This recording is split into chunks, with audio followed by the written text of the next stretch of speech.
All right. Well, welcome everyone to PPI Thought Leader in Industry Innovator Series. Today's topic is Entitlement, a Fresh Perspective on a Hot Topic by Melissa Mitchell-Blitch. So I'm going to hand it over. And for our purposeful quote today, we have grateful people are prone to be happier people. Gratitude and entitlement cannot coexist in the same brain by Dr. John Townsend.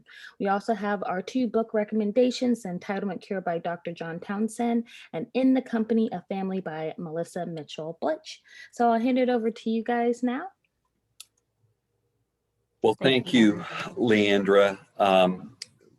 I think many of you were with us a couple of weeks ago when Melissa began to introduce us to her thinking, which has evolved over the last 2 years in a very concerted effort into her writing. And one of the two book recommendations, which Leandra just shared with us, is Melissa's very recently published book, which we're very excited about.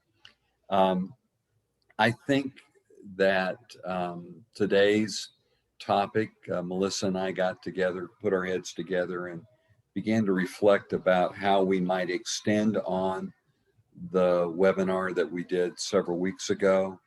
And this is what came out of that conversation.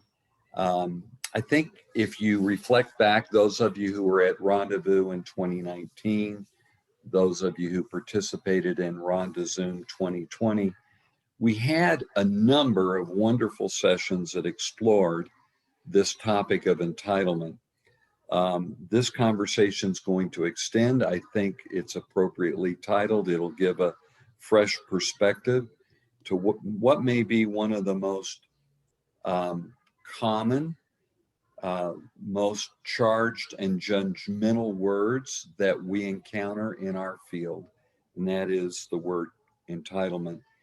Based on the conversations I've had with many PPI members, entitlement seems to show up on every street corner, and we can't seem to drive by it without rubbernecking at some of the extreme behavior and attitudes it exemplifies. Melissa, help us understand why entitlement is such a hot topic, both for us as advisors and consultants, as well as for the clients we serve. Mhm.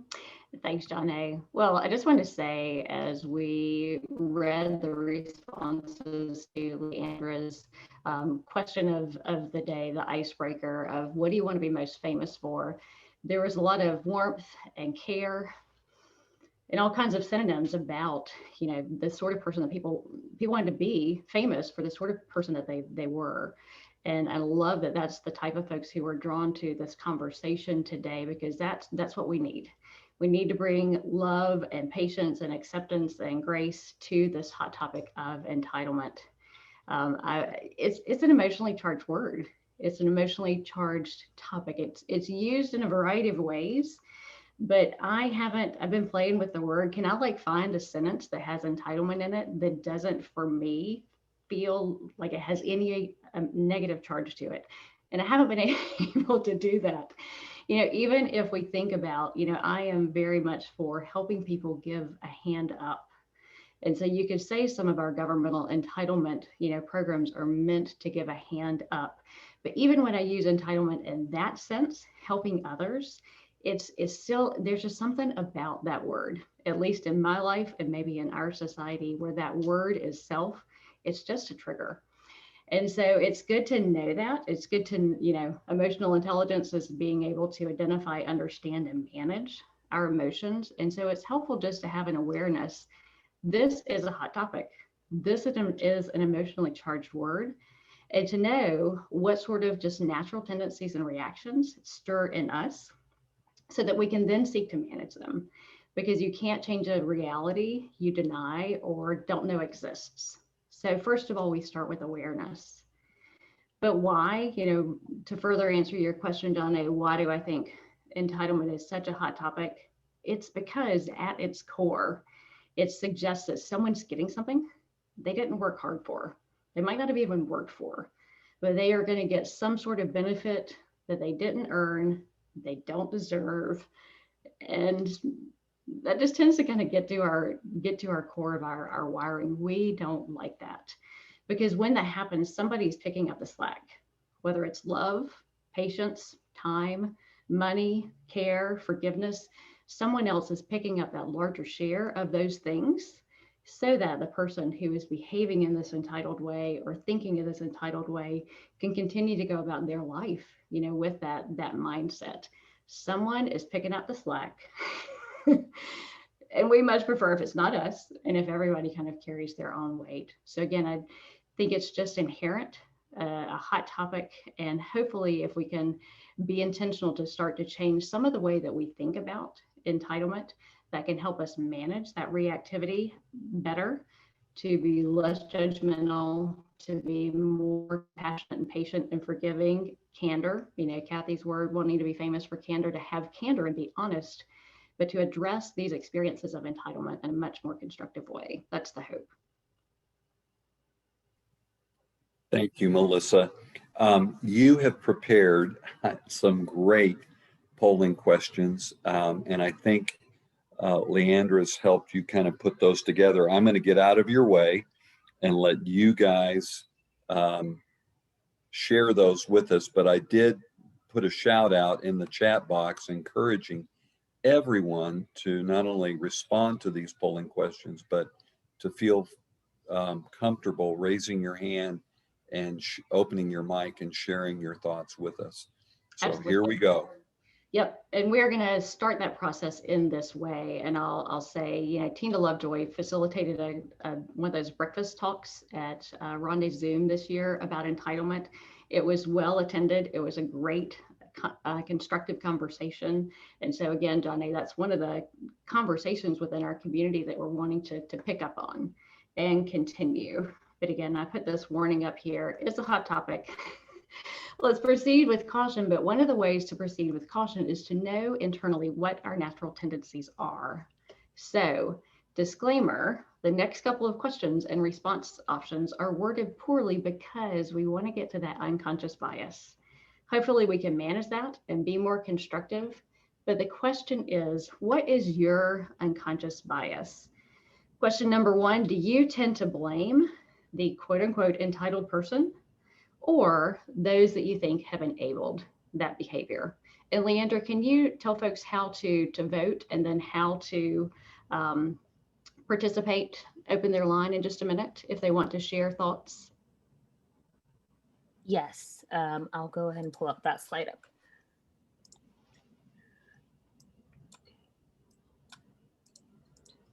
Really interesting to see the polling responses come in here. Very interesting. Yeah, it's a little surprising to me, which is going to be interesting to hear thoughts. So it looks like everybody's finding it, but if you have not figured out how to vote yet, Leandra put the instructions on there. And it looks like we've got, well, not everybody in, but we've got a consensus. And with the first question, who do you blame? Your natural tendency, who do you tend to blame for entitlement? The vast majority of people blame those who might be considered the enablers of that behavior. And then it's more split. Who do you think has the greatest potential to change? It's more down the line between the entitled person and the enabler. So I am curious, I'd love to hear a couple of folks who, from kind of each camp. Question one, first, maybe two people, raise your hand if you want to share with us, what do you think it is about your life experience, your wiring, that leads your tendency to blame, to put more blame on that entitled person? Can we get a couple of folks to volunteer and share why they think that is their bias?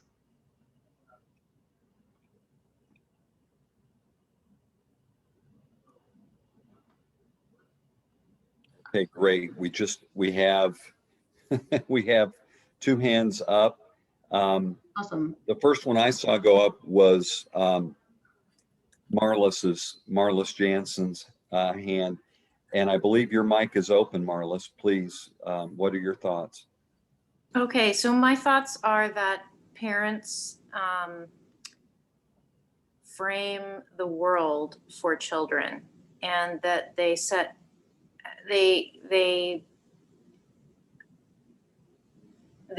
yeah, sorry, I'm not very articulate about this, I guess. Just that parents are set up, are really responsible, not fully responsible, but they're responsible for guiding the development of young people. And so when they set the expectation for what they're grateful for, or what they think that what it means to earn something. And so I guess I wasn't prepared to speak, but that just parents really frame the worldview of children, and they're not fully responsible because kids have their own personalities and ideas as well.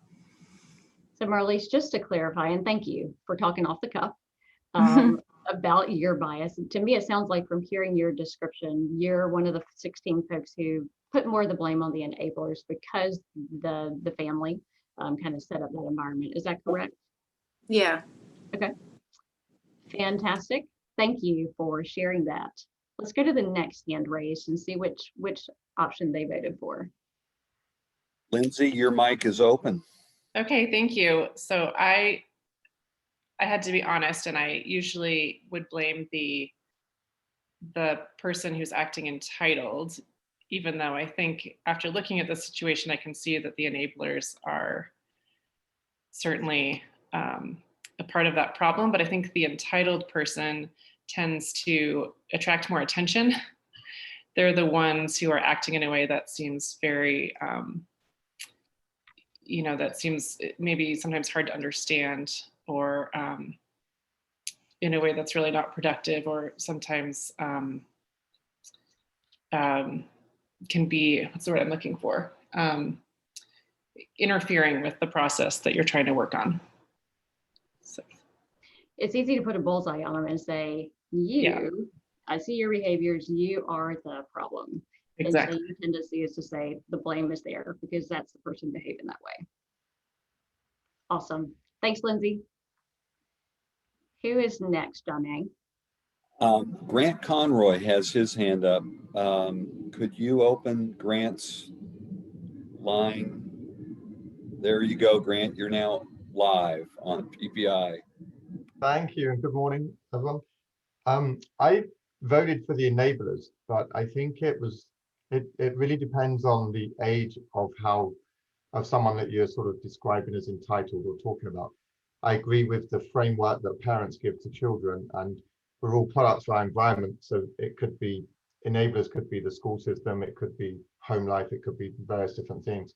But then once you get to a certain level of self-awareness, you would hope that young adults may be able to either be aware of their own entitlement or aware of their environment to be able to change that. So I did vote for the enabler, but I think it depends a little bit on the age of the person and the stage of life that we're talking about. I could see also that young adults or sort of could be more aware and then change themselves. There's a bit more responsibility then on their side. So the option not to identify or change it could then be down to themselves. Awesome. So Grant, while we have you, I forgot to ask the first two ladies this question. For you, what about the second question? Let's say we're working with adults. Everyone's an adult. Which party do you think has the most potential to change? I think the entitled person has the most ability to change. And the reason I went there was just if you've got that level of awareness, I'm assuming a certain maturity or age to be able to have that. I'm not talking about a 5-year-old. And so I also assumed then that the enablers were parents, and so there's a lot of assumptions in my answers here, but I think after a certain age, you do create more of an awareness and you do have the ability to learn and develop and change still. So I went for the entitled person for the second one. Okay. Thanks, Grant. We have one other hand up, Melissa, and that's Catherine Grum in Great Britain.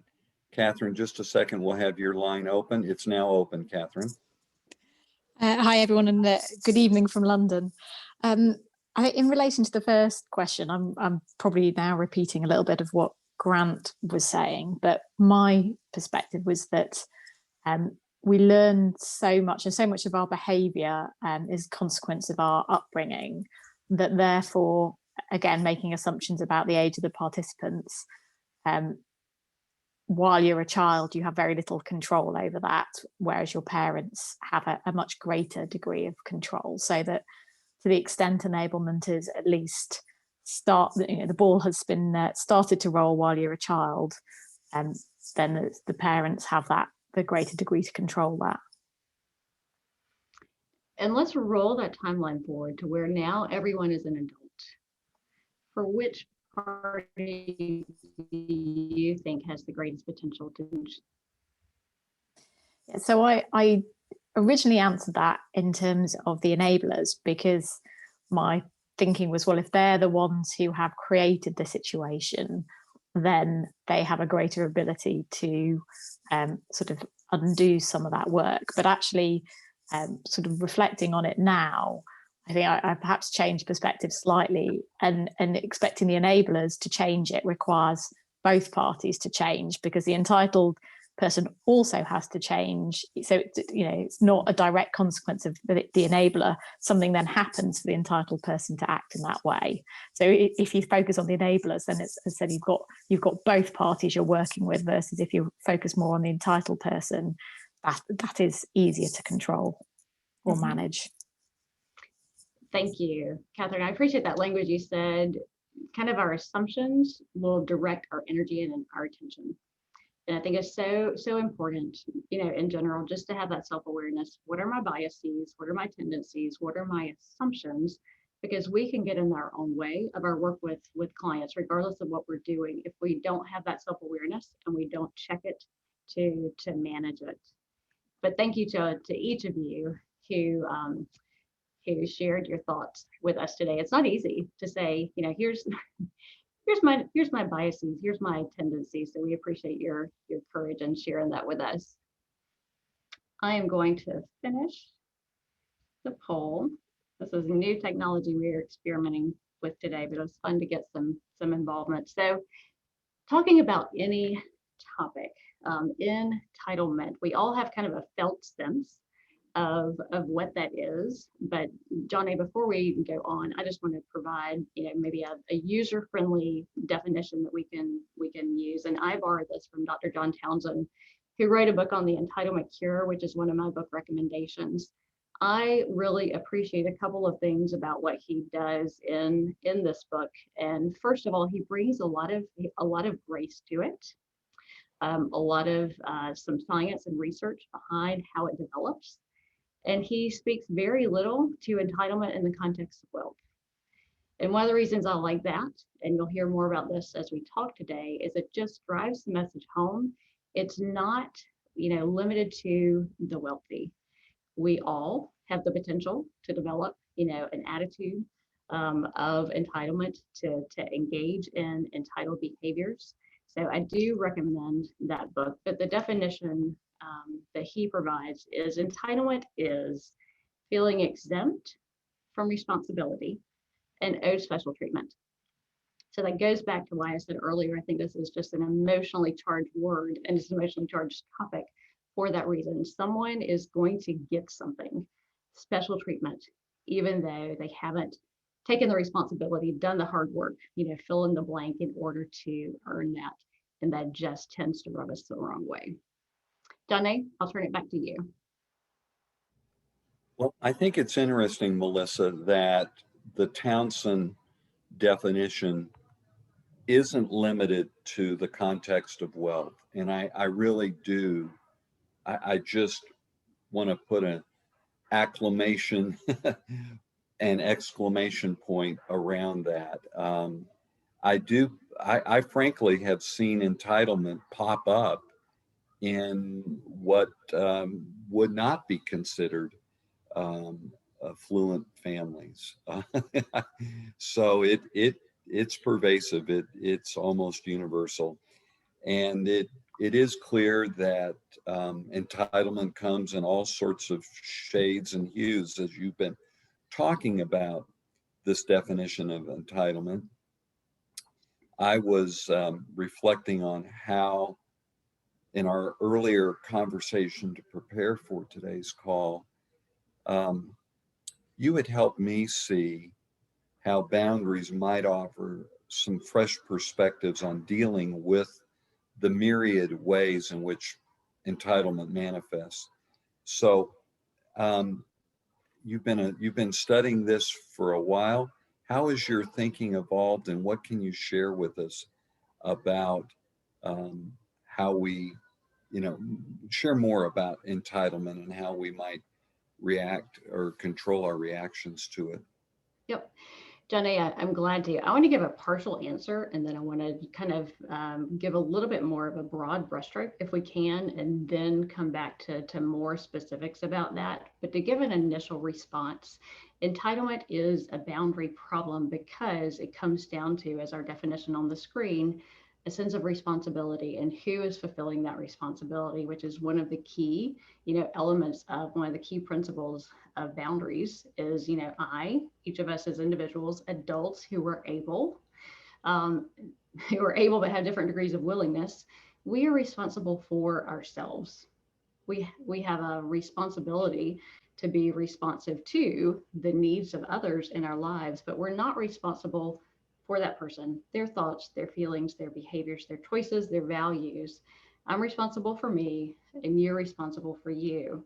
And as we go through life and hopefully take personal responsibility for ourselves, or as we go through life regardless, there's this natural feedback loop of consequences, which again can be positive, negative, neutral. They can be a mix, but the natural consequences are meant to be our teachers. They're great teachers. They tell me, all right, I do this behavior, XYZ consequences come into my life. Do I want to repeat that behavior or not? And boundaries are meant to let in the good and keep out the bad, unless that bad is a consequence, a natural negative consequence of my choices. And this is where entitlement can interrupt that feedback loop of consequences. Someone is making a poor choice that would naturally reap, a negative consequence for them, but it's not coming to them. They're exempt from the responsibility for that consequence. Someone else picks up the slack. Again, time, energy, money, love, patience, whatever it is, someone else is reaping what the person with the entitled behavior is sowing. And that's just not the natural way that boundaries, healthy relationships are meant to function. So that's a little bit of a snippet, John A., in response, but can we sidestep for just a minute to provide kind of more big picture ways of thinking about entitlement to help us maybe think a little bit differently? Melissa, you have total authority. There's no need to ask permission here. Go for it. Okay. Well, the second thing, let me just double check that my slide is advancing. Can y'all see fresh perspective 1? Yes. Okay, awesome. So this is something else that I picked up from John Townsend in his book, The Entitlement Cure, that I don't recall ever hearing before. And it was like, oh, well, that's going to help me manage my biases, my assumptions, and my tendencies better. And that's to remember that, or to consider that entitlement really exists on a continuum. Again, we are all eligible. And what he says is there's a continuum. I use different words than he used, but essentially it goes from this everyday entitlement all the way up to this more pervasive entitlement mindset. And so everyday entitlement is as simple as I expect what I've experienced. The best predictor of the future is the past. So I expect to keep experiencing what I have already experienced. And so if I have been receiving lots of, opportunities to not reap what I sow, I expect to continue to do that. Or even before getting that complex, a couple of everyday examples, this can be applicable to anyone who drives, but I live on an island and they're only like 2 ways off the island. So I sometimes think I have a bit of I may be more likely to experience this than other people. But when I get on the road, I feel entitled able to go at least the speed limit. I mean, let's go a little bit over, but at least the speed limit. And I know in myself, I can get irritated if somebody is going like 2, miles per hour below the speed limit, not at least the speed limit. I can feel entitled. I have a right to be able to get where I'm going in the time that I want to go and the speed that I want to go without causing harm to other people. That's just a little flavor of everyday entitlement. And as simple as it is, it can just help us to remember that we all have it to a degree. Something else that's a little bit more up the spectrum. I live on the coast. We are often in the zone, the cone of uncertainty regarding hurricanes. And about a year ago, we were there, and the hurricane came through and our power went out. And I remember thinking, well, my goodness, it's been like 3 or 4 hours. My power isn't restored. Why do I not have power yet? And I laughed at myself when I looked back at the news and saw the eye of the hurricane had not even passed by us yet. But I expected to have my power quickly restored because it always has been in the past.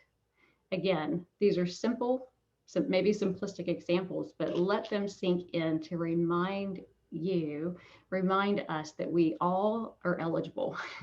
We all can have a degree of entitlement. And why I am hitting that so hard is because if we can remember, we all have it to a degree. Entitlement becomes less about, I think it was Lindsay who said, it's easy to spot them. It's easy to put a bullseye on the entitled person and say, you're the problem, you're the blame. If we can realize we all have it to a degree, we may have some more compassion, less judgment, more empathy, which can give us more candor, Kathy's word, to enter into those conversations and changes to help decrease our collective experience of entitled behavior and increase, more healthy behavior. But if we keep going this spectrum all the way up, I call it an entitlement mindset. And that really, that's the one that people get the bullseye on them. That is pervasive and intense, and that can even be more emotionally charged because it's just so easy to see you were so expecting a special treatment and feeling exempt from the responsibility. So again, our fresh perspective number 1 is just to remember we all have it to a degree. Let that help us to practice compassion and patience and grace and forgiveness and candor, to have these tough conversations in a more constructive way to help the system maybe work out of the experience of pervasive entitlement. John, any questions or comments on that one? I'm sorry, Melissa, I'm muted to prevent the background noise from interfering. No, I think this is a really helpful continuum that Townsend has suggested. Very helpful. Okay, well, let me check our time. Let's go to another one. And that one we got into with our poll. So the fresh perspective number 2, as our folks who shared their thoughts on entitlement and who's more to blame, is that it really is, it's a group effort. Children come into this world with temperament, with a degree of personality that starts to become more evident, as they grow up. But you can look at toddlers and it's like same parents, same household, very similar circumstances, but their nature, just who they came into this world being, can be very different. And some of those tendencies are more, other focused. Some of those tendencies are more self-focused. And that definitely is a part of the equation. And then they grow up in a home, in an environment with people who help to shape them. Like Marlise was saying, a parent's job is to help create that environment, to nurture and guide the child in their development and in their mindset. And that plays a significant role, but it doesn't cancel out nature. Nature stays there. Nurture is still there. And then choice, especially, increasingly through life and development, but especially as adults. If they're able, they have the ability to make different choices, regardless of their nature, regardless of their nurture. They have the ability to say, I'm going to make an adult choice to learn, to heal, to forgive, to grow, whatever it is that may decrease the experience of these entitled behaviors. So the fresh perspective is really that too is that it's really a group effort that is not just one person. It's not just that enabled person or just that parent who never allow them to have any consequences. It really, if it's a relationship, everyone involved, has a piece to that equation. And I think, yep, let me check my slide. Just to add to that, I thought it was interesting. There is research that shows in this nurture piece that, praise is good, challenge is good, but you want to do challenge in a good, constructive way, and you want to do praise in a good, constructive way. And I was curious about this study that actually found that excess praise, so, someone does this, but the praise is up here. The excess praise tends to create in children this risk of fear-taking and failure. Because there's something, the researchers, their interpretation of the data was, it seems like there's something inside, even of children, where if the praise, the support is over the top, they may not even have the language for it, but they have a level of appreciation that I don't belong on that pedestal I was put on. I don't deserve that praise that I have been given. And they get this fear of behaving in a way that could, they fall off or get taken down from that pedestal. So they'll actually develop a fear of risk-taking and failure, but continue to expect what they've experienced. And if we overlay this back with our definition of entitlement, feeling exempt from responsibility, doing the hard work that really merits, praise, go above and beyond, not just doing what's expected of you, feeling exempt from that responsibility, but still feeling like I expect to continue to experience what I've experienced before. Well, Johnny, let me just, talk about you. Yeah, before you leave this slide, there's just a comment I'd like to offer. There is a great book out there that Richard Orlando may have clued me into. Or Nathan Dungan, I can't remember which. It's called Avoiding the 3 O's, and I have expanded that to avoiding the 5 O's. I've come up with 2 more O's that I think parents need to be very cognizant of. But one of the 3 O's is over nurturing. And so this book, Avoiding the 3 O's, is written by 3 PhD psychologists, one of whom I think is at the University of Minnesota, and who I have tried in the past to get on for one of our weekly calls. And he's indicated a willingness to do that, but we've had some scheduling conflicts. So we'll continue to try to go there. I just, as you led us into this consideration of the influence of nurture, I do think we, as parents, grandparents, interested observers, need to be very cognizant of the dangers of over nurturing. Yep. Well, Johnny, I'm curious what the other 2 and 4 O's are, but yeah, yeah, too much of a good thing is not a good thing. And a good, we're gonna get into motive in just a minute, but it's knowing what our motive is, acting on the motive we want to act on, but just recognizing again, too much of a good thing cannot be a good thing, even if our motive, is good. Needing to watch out for that.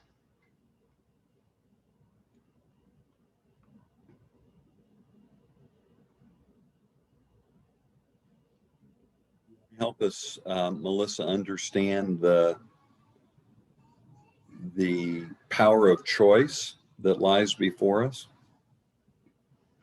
Yep. So we always have a choice. So if we go back to our poll, our enabled person or our entitled person and our enablers, we always have a choice. And like I said, with entitlement, it's part of the reason why it's so emotionally charged is it's somebody's picking up the slack. And they can get to a point where they realize, Johnny, you and I have talked about the importance of flexibility, firmness and boundaries, but flexibility and boundaries. People can sometimes get to a time where they're like, I've been too flexible with my boundaries. I've taken on too much responsibility for X, Y, or Z person, and I am done. I am tired. I am angry. I am hurt. I am done. And they say, I'm going to act on this choice to do something different. If we kind of condense that down as I'm going to make a different choice based upon the pain that I feel. And research tells us that pain is a more powerful motivator. Decreasing pain, the potential to decrease pain, is a stronger motivator than the potential to increase pleasure. And so one of the challenges that I've seen with that is, yeah, you're in pain. So you are motivated to make a change, but that only lasts so long, because maybe you get a good night's sleep and you just realize the next day it's not so bad. Or maybe you think about saying no to, your daughter, but then you see that look on her face and you just can't say no to her again. Whatever it is, pain can pass, pain can decrease. And so if we let pain be our only motivator, I'm going to seek to, stop contributing to that cycle that's developing entitled behavior and experiences in our family. Let's say that's going to pass, and it's not reliable if that is our only motive driving us. Oops, I might come back to that. So fresh perspective number 3, and again, Dr. John Townsend does such a great job of actually walking through a process of this, but to condense it down for you, it's the best motivation for making these changes is love. And I would say from the interest of, those enablers, or from the interest of those family members, friends, coworkers, whoever it is, who are impacted by this entitled dynamic. The best motivation is love, because again, the pain will pass, even if it may pass because it was kind of a temporary experience. It may pass because things get a little bit better, but not great. And we really want, the health of our families, of our clients, to be great, not just good. Why not work for great? And so if they can tap into the motivation of love, where, let's say I'm a mom, my primary motivation for doing something about this entitled dynamic in our family is I want the highest and best for my children. That is more loving, that is more lasting of a motivation, again, than that temporary experience of pain that took me above a threshold that I'm willing to tolerate. And if we are acting from love, I want the highest and best, and my family member may think this entitled behavior is working for them, and it may even be in the long run. I know that it is not the highest and best, because we really are meant to reap what we sow. We can't count on the world to continue to pick up the slack, to interrupt that consequence loop for them. They need the great teachers of consequences, and I want that for them, even if it hurts. I want that for them because I love them.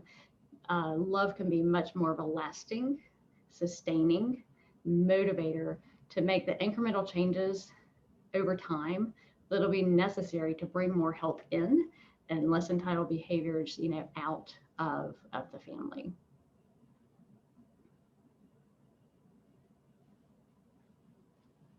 Danae, we didn't talk specifically about this point, I think, in our prep call. I'm curious about your thoughts on this one.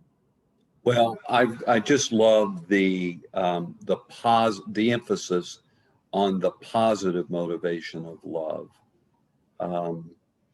That just feels compelling and true to me. So thank you for sharing this. And I do think that, there are times when I just wish some of the wisdom that has been poured into my noggin was just right on the edge of my tip. But there's a famous line about how someone tried to draw a circle and push me out. But then through love, I drew a circle and drew that person in. And I do think that circles of love, challenging as it can be to deal with the manifestations of entitlement, love has got to be the emotional fuel that sustains and propels us to be able to help make a positive impact and to have a positive influence. I don't think, you know, you're never going to shame someone into losing their attitude of entitlement. Very But much love, right. Yeah. love might be the key that unlocks the ability to change. Yeah.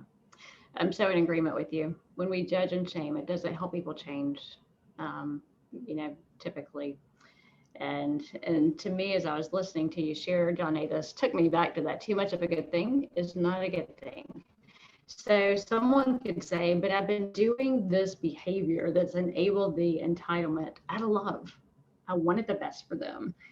But one of the things we did talk about in our prep call is often parents want their children to have it better. Of course, why not? But where they can get stumbled, tripped up, is equating, this is the slide before, better with easier. Easier isn't always better. We need challenge.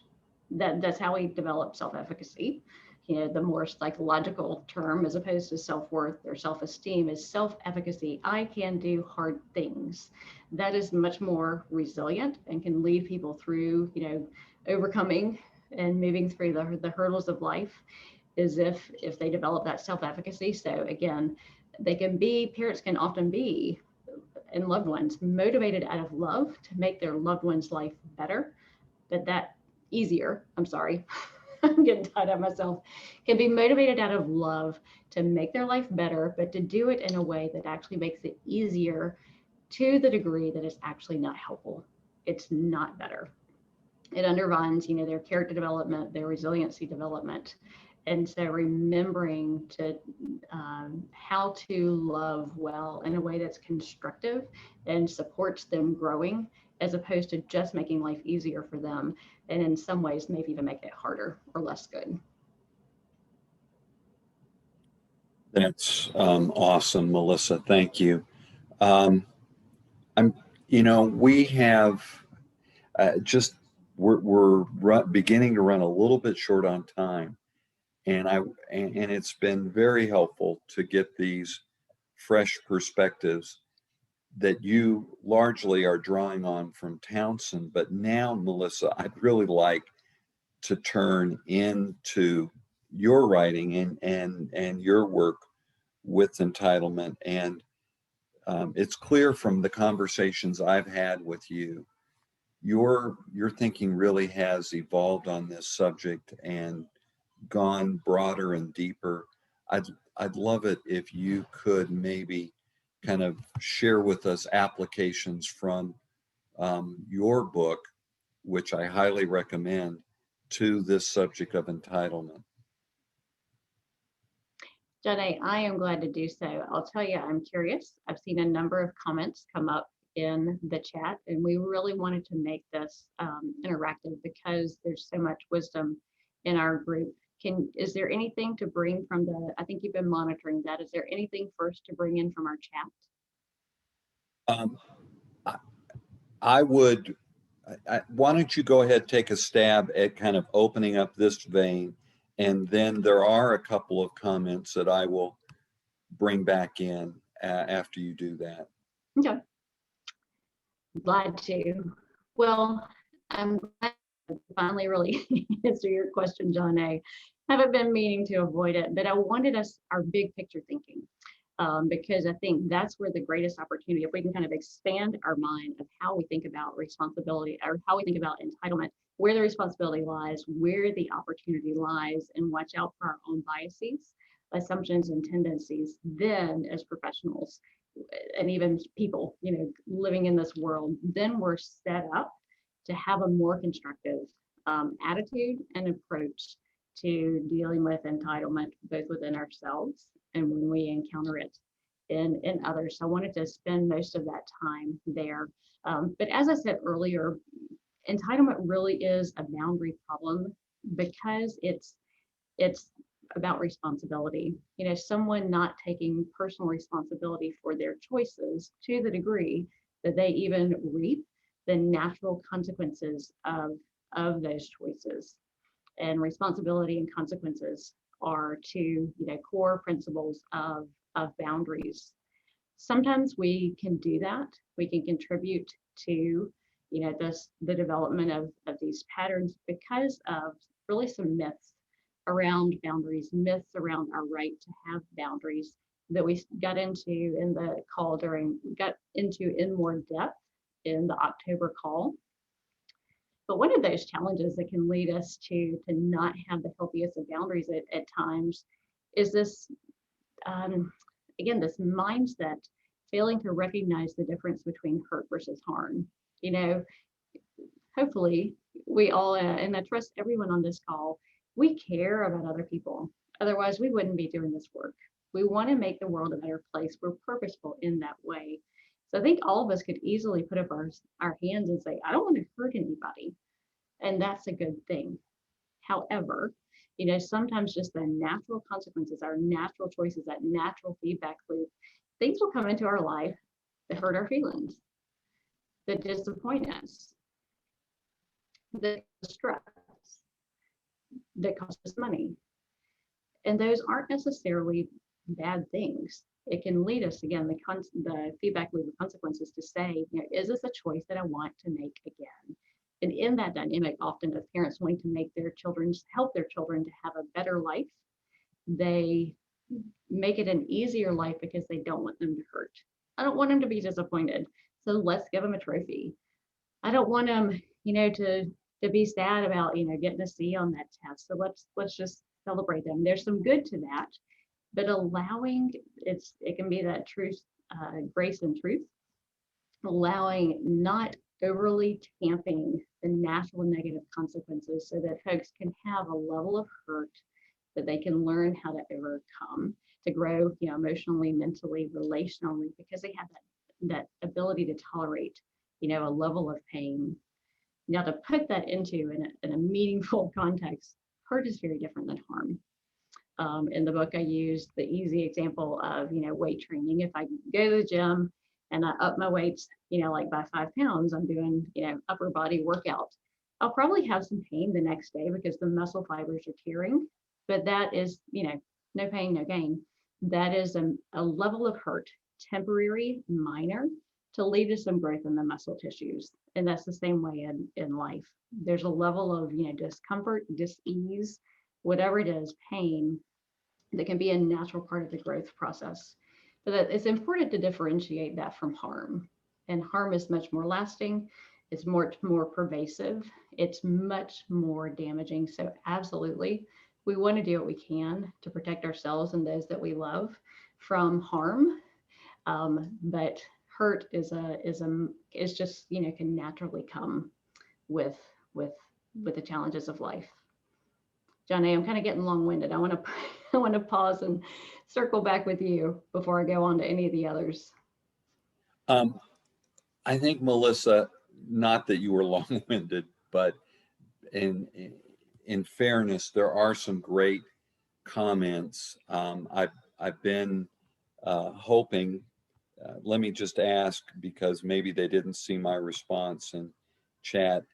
Lisa Orlick and Richard Orlando both had some very interesting comments in chat that I'd love to have them share with us. And while I wait to see if they can raise their hands and we can open their lines, Lindsay Hardy asked a very interesting question, which is, can entitlement also be positive? And she offered the example of like knowing that we are entitled to love and acceptance might be a positive kind of lens to look at entitlement through. Lindsay, I love that you're looking for something to offset the charge that comes with entitlement and being positive. And thank you for providing a possible example of that. I am with you and believe that every human life has value. And so we have a right simply by being born, being on this earth, to some things, and need to treat other people, as having those basic human rights as well. So for me, just personally in my language, I differentiate a right from an entitlement, but that I'm not saying it's right or wrong. It's interesting to frame it that way. And again, to even go looking as you did, to look for something that's positive. And Johnny, if we can open up her, if she wants to share any more comment on that, I'd love to open up her line. Yeah, let's see if we can do that.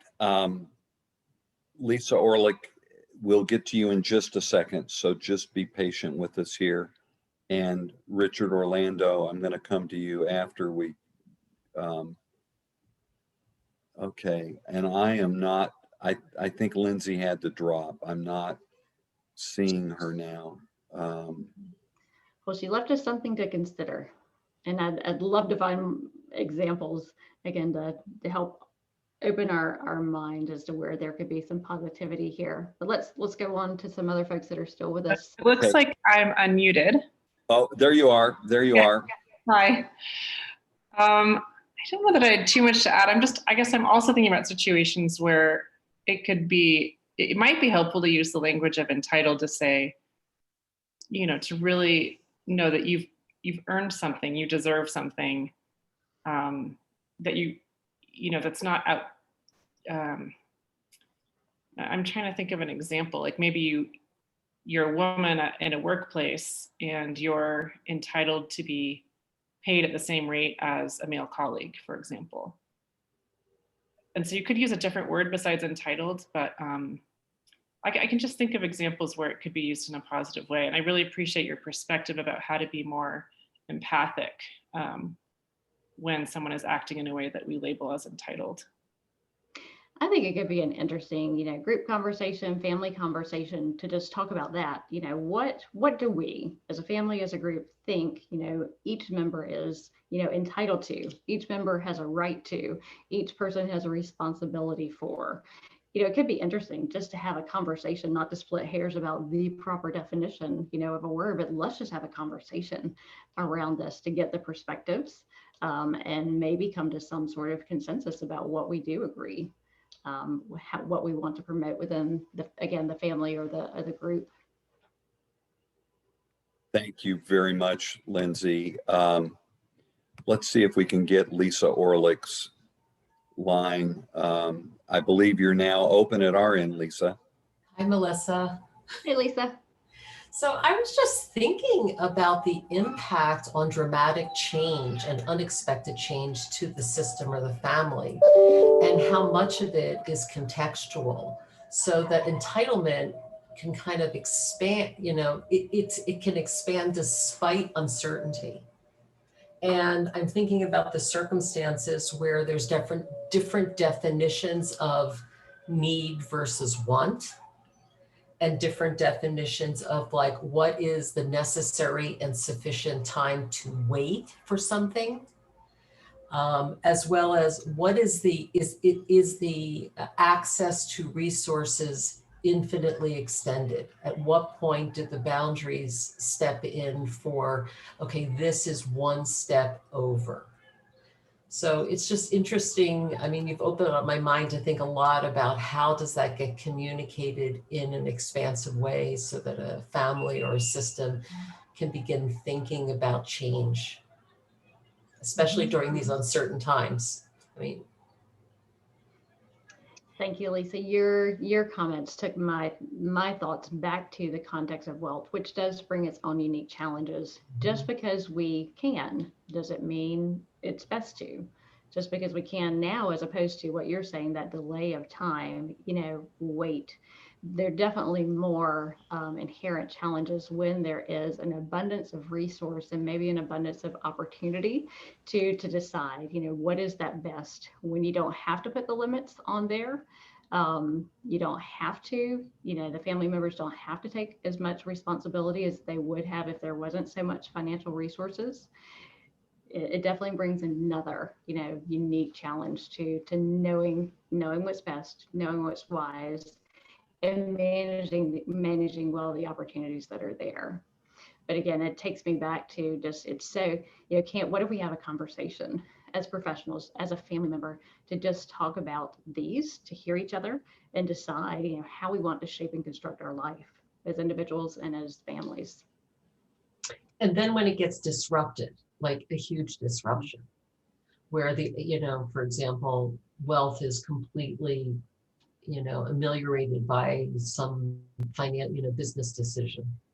And all the expectations are now thrown into a new cycle of recalibrating how complex that could be for people who have boundaries around their responsibilities, and the ability to feel like they have agency. So thanks, Melissa. Yeah, thank you, Lisa. I'm going to open up Richard Orlando's line. Richard, I thought I had. It looks like you are unmuted at our end. Do you? Can you guys hear me? I may be logged in with our Legacy Capitals Zoom, so this is actually Kristen. I'm sorry. Oh, Kristen. Okay. Okay. I'm sorry. And maybe Richard was that you then rather than Richard that? Yes. Replying to Lindsay, is that correct? Yes. Yeah. Go ahead then. I think your point, Kristen, about not being exempt from responsibility. This is an important one for us to share. Prompted by Lindsay's comment, I was wondering with this idea of entitlement, if I'm in a partner relationship, say, I might feel that I'm entitled to a certain degree of love from that person, but if I'm not also stepping up to my responsibility to them as their partner as well, perhaps my expectations of feeling entitled for love from them, I feel like that's a boundaries issue as well. And maybe even Lindsay with your work example, if my expectation is that I'm entitled as a female to the same compensation and respect that a male would receive, it's also my responsibility to make sure that I'm carrying out, whatever duties and obligations come with the role as well. Mm-hmm. That health of give and take, Kristen, is what I'm really hearing. It's entitlement comes, conflict comes, resentment comes, when there's this imbalance where, well, and I won't say imbalance, like it's not 50-50, because, different couples, and not even just couples, within relationships, we each bring strength to it. And so it may be that, one person is giving, more love and care, or love in the form of care, and another person is giving more love in the form of, provision, let's say. And it can be different and not like 50-50, but when there's this overall sense of imbalance where I feel like you are taking more than you are giving, I'll be angry, resentful, and hurt. And so it's looking for that healthy balance within the relationship where there is give and take, and it's not, something is happening at my expense that I'm not okay with. I've been reflecting the last couple of minutes about the kind of pejorative, charged nature of the word entitlement, and how that in and of itself can create problems for us. And I wonder if it might be easier in our conversations if we thought about privileges, because if we think about from a civic standpoint, privileges or rights in a democracy are linked to responsibilities or duties that we have. And that kind of shows in this balance between the privilege that I enjoy and the accountability or the responsibility that is kind of at the other end of the spectrum of that boundary relationship. So I just throw that out. Yeah. Leandra had a interesting comment that she shared. Leandra, I wonder, we're right at the point of closing and the polling is going well. Maybe you could share that comment, which I think probably many of us have experienced something similar to what Leandra was describing. Sure. So my question was, for example, I grew up very poor, but I'm not anymore as an adult. And so when I share with my family certain things I'm doing, or maybe a service I booked that they never heard of or would never buy, I'm considered entitled by them.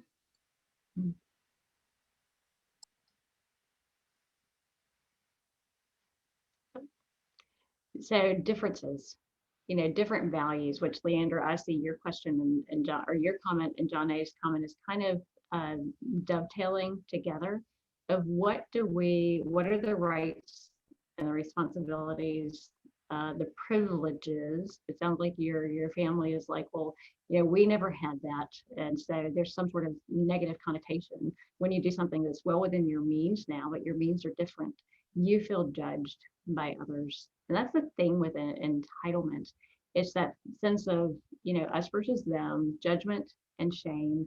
And that never motivates, you know, doesn't tend to motivate anyone to learn and heal and grow. So I would love if we could find a better word.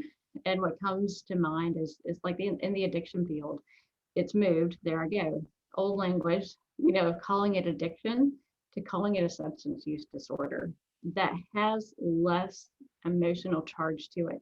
And if we can find a framework for this dynamic, which again, nature nurture choice, it's a relational dynamic, not one person's fault, responsibility and opportunity, might that language help us to take a different approach to it. I don't know what that word would be, but I just kind of leave that challenge out there for us to consider. Could we come up with another word?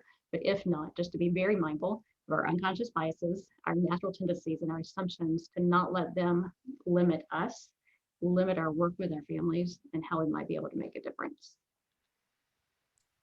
Thank you, Melissa. Well, yeah, thank you, Melissa. And before I turn it back to you, Leandra, I want to just remind everyone of the two book recommendations that we have had today from, and I don't know if you could go back to the slide that we had at the beginning, but it might be helpful to see the title of John Townsend's book is The Entitlement Cure. And Melissa, tell everyone how they can get your book. It's on Amazon, where all great books are sold. Okay, and the formal title is? In the Company of Family, How to Thrive When Business is Personal. So it's specifically applications of the principles of boundaries to folks in family business, but healthy boundaries create healthy relationships regardless of the nature of those relationships. Wonderful. Well, we want to thank everyone for your attendance today. We got a great, almost 2/3 of those who attended today responded to the polling questions, a survey at the end. We had great responses earlier to the polling questions that Melissa had created. This was a wonderful conversation. I think we can say we accomplished what we hoped for.